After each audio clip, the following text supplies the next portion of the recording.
3 मंजिला इमारत की छत पर आग लग गई। दमकल की गाड़ियों ने आग पर काबू पा लिया।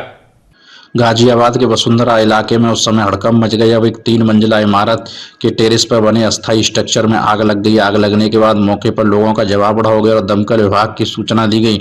मौके पर पहुंची दमकल विभाग की 2 गाड़ियों ने कड़ी मशक्कत के बाद आग पर काबू पाया। पूरा मामला गाजियाबाद के वसुंधरा इलाके के 2C का है, जहां 3 मंजिला इमारत की टेरेस पर बने अस्थायी स्ट्रक्चर में आग लग गई। CFO राहुल पाल ने बताया कि दमकल विभाग की सूचना मिलते ही दमकल विभाग की 2 गाड़ियां मौके पर पहुंची और कड़ी मशक्कत के बाद आग पर काबू पाया। उन्होंने बताया कि बिल्डिंग के अंदर कोई फायर सेफ्टी इक्विपमेंट नहीं था, जिस कारण आग लगातार फैल गई। आग को पूर्ण रूप से बुझाने के लिए और लगने से कोई जनहानि नहीं हुई है। सुधाकर सिंह, गाजियाबाद, समाचार 24। वसुंधरा सेक्टर 2C के 3 मंजिला भवन में आग लगी है, क्या है पूरा मामला? आज सुबह लगभग 10:56 पर फायर स्टेशन वैशाली पे सूचना प्राप्त हुई थी।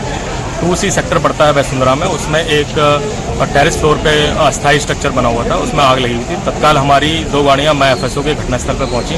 मैं स्वयं भी घटनास्थल पर आया। यहाँ पे आके देखा तो एक रेजिडेंशियल बिल्डिंग में कमर्शियल एक्टिविटी हो रही थी, जिसमें नीचे ट्रेडिंग का काम होता था, उसका सेंटर्स बने हुए थे और ऊपर टेरेस पे अस्थायी स्ट्रक्चर में कुछ कबाड़ का सामान भरा हुआ था, जिसमें आग तेजी से फैल रही थी।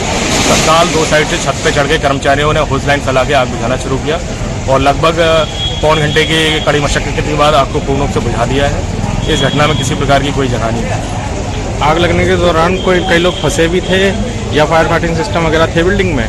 बिल्डिंग में कोई फायर की व्यवस्था नहीं थी और जो लोग थे वो सभी बाहर आ गए थे सुरक्षित। इस समय कोई फंसा हुआ नहीं था।